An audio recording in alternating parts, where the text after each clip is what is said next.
We're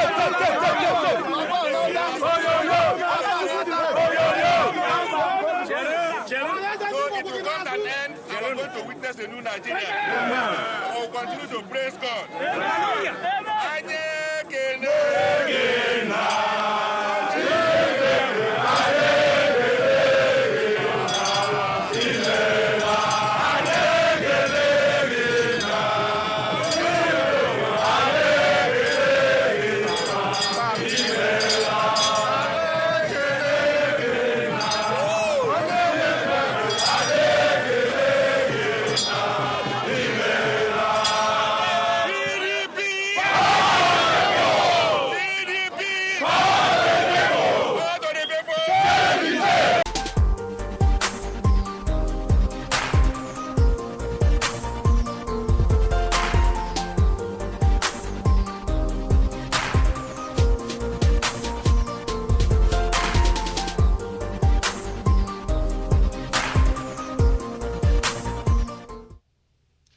Welcome back. Now, that heroic welcome the Deputy Senate President got was happened after the police laid siege, at his home. We recall that one in Abuja. But then, let's look at this recent issue between Ekweremadu and the EFCC.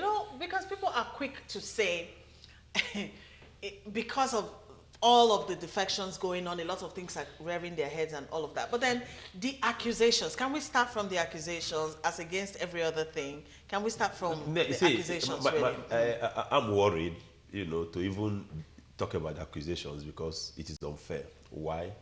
Here is Buratai, the Chief of Army Staff, who hitherto had been accused of a similar thing. Yeah. And the EFCC didn't invite him, he wasn't questioned and all that.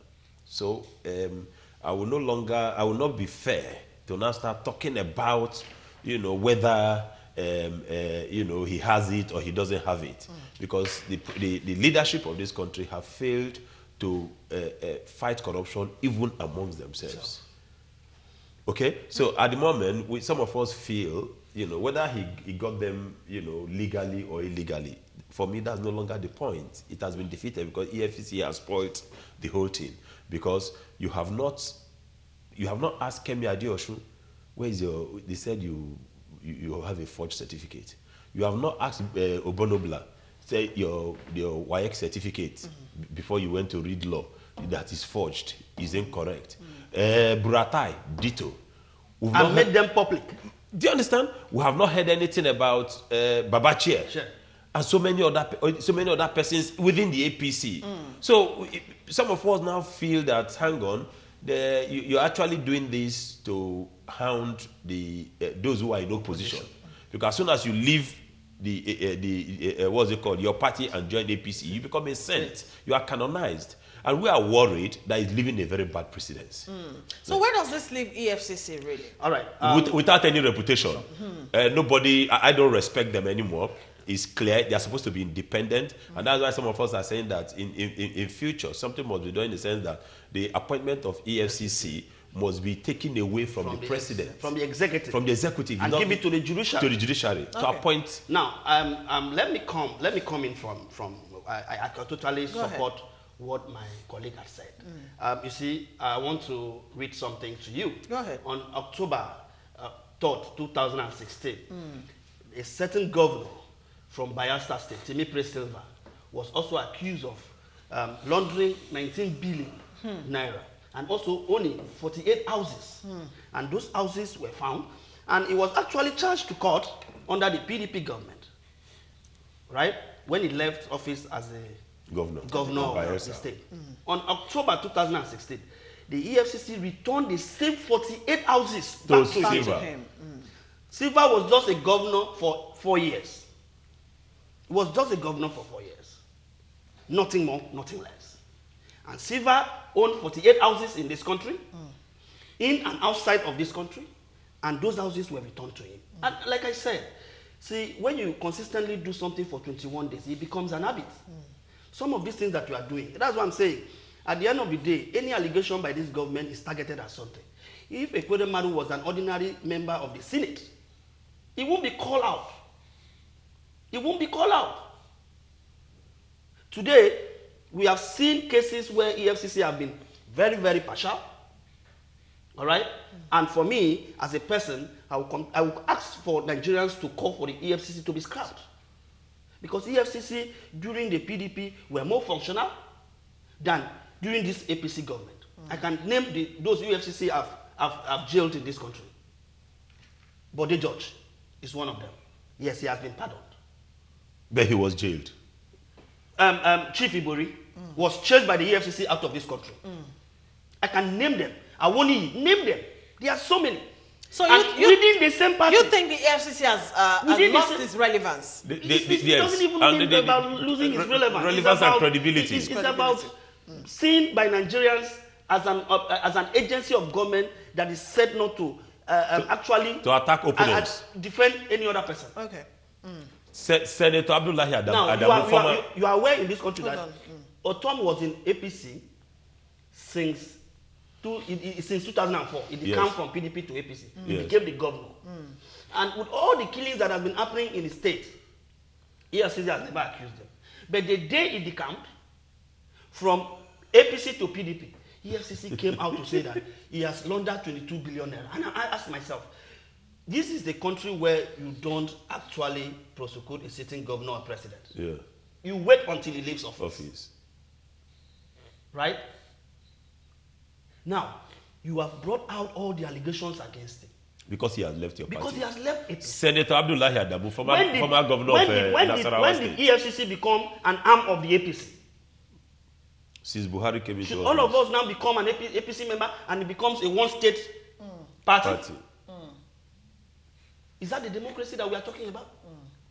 Is that the democracy? See, Senator Abdullahi Adamu, former governor of Nasarawa State, is in the Senate. In fact, shamelessly, he goes about talking about corruption. Talking about corruption. The man was being prosecuted by EFCC. The moment he joined the APC, that's the end. Jim Wobodo, former governor of Enugu State, ditto. EFCC was chasing him. The moment he joined the camp to APC, it's finished. His matter is finished. All Jews or Kalo, ditto. Muslim Obanikoro, the same thing. So please, even my former governor is going to be absorbed. He's going to become a saint by Thursday. 16 billion. He's going to become a saint. He will be canonized on Thursday. It's in this country that when we were in PDP, when he was the governor of Ekweremadu State. Yeah. Then the PDP, all the PDP national, the PDP chairman in all the states meet at Port Harcourt. He went there and gave each person 1 million naira for Mr. Biggs. The same governor. And we don't have the road. That's the Mr. Biggs. That's the story of the Mr. Biggs. 1 million. 1 million each for a chairman to go and eat Mr. Biggs. Where do you see anybody eat 1 million naira? And we are talking about the same governor. 1 million naira worth of meat pie. Okay. All right. Let's see how our viewers are reacting. On Thursday, it's going to be close to Jesus Christ. Okay. All right. This one says EFCC is part of the problem we have in Nigeria. Ekweremadu is only being victimized by the presidency through its oppressive agent, the EFCC. Hello, good morning. It's good afternoon, actually, from Kamal.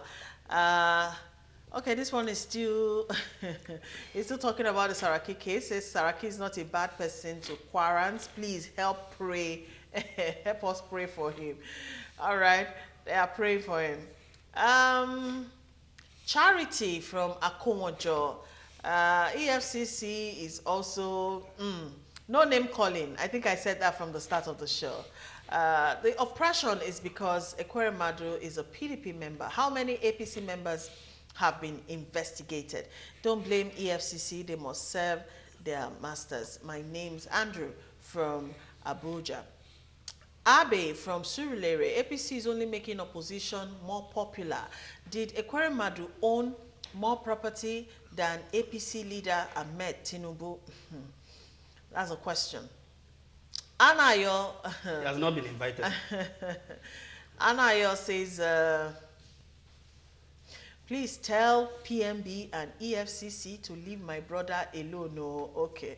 We can see the evils are solidly behind Ekweremadu. But then let us take away the EFCC factor, though, and look at all of these many allegations, they're always tying on the ankle of our politicians. 22 houses in Nigeria, UK, US, the UAE, everywhere houses. You understand? And that's just the, no, it's great. Primitive accumulation yes, of let's wealth. look at all these allegations. It's unfortunate, though. It's unfortunate that our leaders who are in a position to better the lives of Nigerians are using those positions to help themselves, to deepen their pocket, to create future for their children. These futures, their children are not actually. If you look at their children, I'm not just joking. They are not as good as some of us who come from the basement. Do you understand? They are not better. Because if you look at the MDs of banks in this country, how many of them are the children of the very rich? Very rich. How many of them? How many of those children, their children are doing something exceptional? Because you have spoiled them with looted funds. And those looted funds come with costs. Because Nigerians are dying every day. We are talking about healthcare. Our president is not in this country to take care of himself. I was discussing with another person the other day. I said, show me one big man in power who will have a headache and call and ask someone to, and ask his physician in Nigeria to give him common as little as painkiller. He will fly abroad. Common body pain that we all endure. He will fly abroad for a massage. Everything. That you and I endure, Mr. Goddy. Do you understand? So when you look at all of this, it's quite unfortunate that, I see, despite the fact that we are talking about witch hunt and the rest of it, whoever that has more than a house, what are you going to do with it? It is in this country we read that when the president of the United States, former president of the United States, left office, he went into a rented apartment, Obama. He was and he used his own money, his salary, to rent an apartment in US. The way we... Now, in Nigeria, you can see a common councillor has 3 houses. Common councillor. Go to where the poverty is walking on the street like human being. A councillor own 3 houses, own 2 cars. And he doesn't, from where he lives, he doesn't even know the route around their state capital. And he has 3 cars. Councillor. Okay, Mr. I'll take it from the angle of solution. What do we do? No need crying over split milk. The truth of the matter is that, spilled milk rather, the truth of the matter is that we are in a big problem. For me, the solution is between us, you and I. We must now begin to reorientate ourselves. The way we welcome thieves, the way we welcome these politicians who we know have stolen money is actually not good. The traditional institutions must now, retrace their steps, because it is only when you now come with some of these funds and all that they can give you chieftaincy title. Communities must begin to respect hard work instead of stealing. The religious institutions are not spared, because whether it is harvest, whether it is in every denomination, whatever it is, nobody asks question. Yeah, they just want the money for donation. Call him as chairman; he has money now, and all that. So we must begin to reorientate ourselves. And then the way too, our society, seem to pay more attention to illegality. Take for instance the institutions like the police. The average politician, once you have money to buy 4 or 5 cars, you live in a very comfortable life. You can go and you go and apply. Police will give you police escort, and then they give you siren. You give you permit to have siren in your car, and then the next thing you start driving on the streets. And at times I refuse to go away for them when I notice it's not emergency, it's not the ambulance, it's not the fire brigade or proper police. I refuse because I pay my tax. So you don't have more rights on the road than I do. But the point here that I'm trying to make is that the society must begin to reorientate ourselves so that we'll stop this menace. Because until we reorientate ourselves, the attitude is, I will need to go there to go and steal. If it is to work, must you kill yourself to go and work? Is there anybody, if you see all these laborers now, tell them to come and dig the ground, will they be fighting to come and dig? It's work. So if you are coming into politics to work, you don't need to hire those thugs to ensure that you win. Exactly. So we must reorientate ourselves. All right, then, it calls to mind a critical question. We have the Code of Conduct Bureau, and an elected officer, you're supposed to declare your assets, aren't you, before Yes, sure. you understand? So I think if that particular institution is doing its job, you know, and then assets are properly declared before you take up a position, then we know what you own before versus what you own in the after. You know what? Yeah, but it doesn't work again, because when President Buhari was coming in, he said he would declare and we will know. As of today, we do not know what was declared. Do you understand? So it's a challenge. The challenge there is that we don't have a good accounting system. The data that can capture whatever you own in this country. There is no place in Nigeria that you can say, this is how many two-story building we have in Nigeria. We don't have a central system. So declaring an asset is just a jamboree. It's still not going to work. Because at the end of the day, I may own something that my brother, I may be a true owner of a property that my brother is on the name of my brother. Yeah. Who is not a public officer. We've seen that play out before. We've seen that play out all of those things, when you look at it, and like I usually say concerning the how we have worshipped wealth, both legally acquired and illegally acquired in this country. I keep saying it. The problem of this country is about followership. Patient, I am contesting an election, and I know each time I visit my home, they keep asking me, the question they ask me, do you have money to do these things? And I said, have you forgotten the last time I came, that I went with you to go and clear? Well, we were like 4 of us. Right. 3 of them were in the room with their women, enjoying their wealth. I went with you to go and clear the road to the stream. I went from home to home when I didn't even have any inkling that I would contest for an election, from home to home to greet all the elderly women. Those who do not have, with the money I work in Lagos, I will give you. Have you forgotten that? Now you are asking me whether I have house bill full of money that I want to use to come and contest an election. Now the problem is followership. The moment the followership changes. If God is made a commissioner in Akwa Ibom State for just 3 days, the ROMs will be rolled out, welcoming me. Their son has been made. Now what are you doing? Those who rented those drums will expect me to pay for them. Definitely.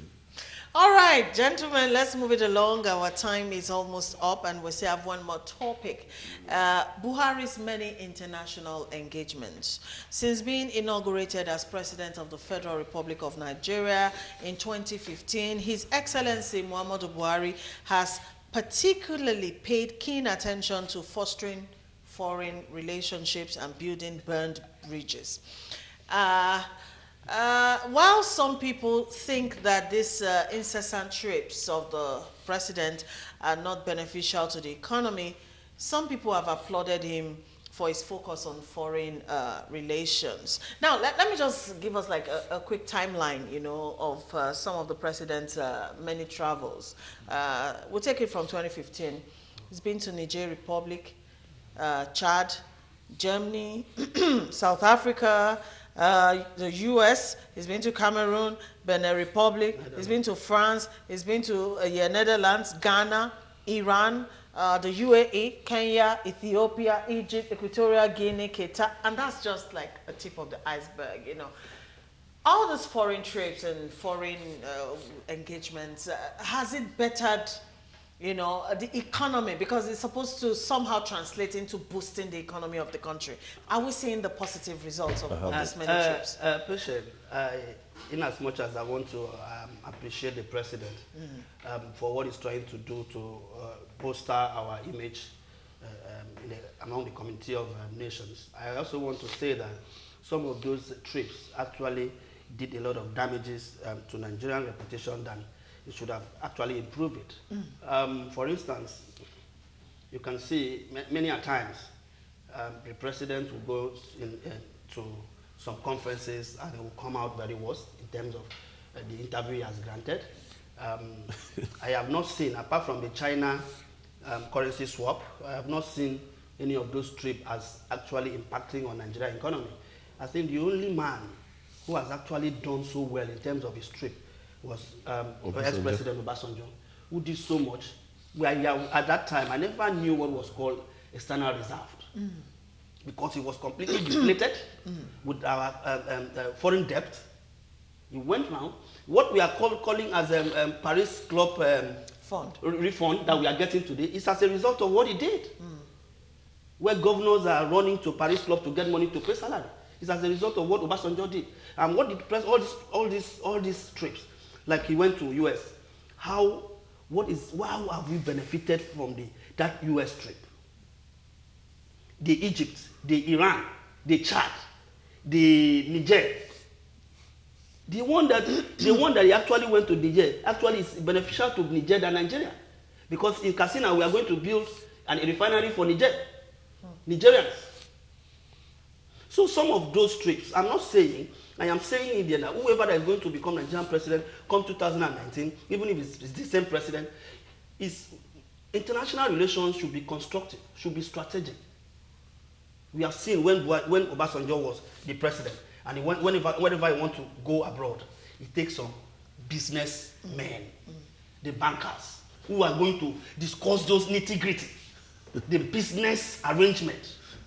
But the president will go there alone, and he will, at the end of the day, handshake, snap pictures, and come back, and Nigeria is being celebrated. And I ask myself, how are we getting equal benefit from this trade? Because I don't see any impact. All right, Mr. Peter. I agree quite frankly with you. And the sad aspect is that we celebrate mediocrity in this country a lot. What you read in the papers, which they celebrate as the outcome, is frivolity. Take, for instance, I was reading on some Facebook walls and even in the newspaper that President Buhari was hosted in Blair House in Washington, which is actually reserved for really high-profile presidents. And that the last time a Nigerian president was hosted there was Tafawa Balewa. I was like, what rubbish. Is that a takeaway from such a trip? Like you said, and I quite agree, he ought to borrow a leaf from somebody like Obasanjo. As you're going, you go with the economic leaders, your team. You understand? Who are those who are going to attract the foreign investors? And then these trips that he's embarking on is contrary to his utterances that he has been making. Because if you say you're going to attract foreign investors, then please stop talking down on your country. Because each time he went abroad, he talked down on Nigeria. And the moment he came in, corruption, Nigerians are thieves, they are lazy, they are this and all that. No foreign investor is going to come to such an environment. Have you read a backlash of the Rome statue, the Nada the Hague, where instead of adding up to our reputation, the image, the information management of the Mr. President are distorting information and are giving it a very clear, obvious lie that Mr. President, before he got there, Mr. President has been rated high and he has been awarded, and the same institution came out to deny it. Where does that put you? Why don't you go there, deliver your paper, and come back home and face the governors?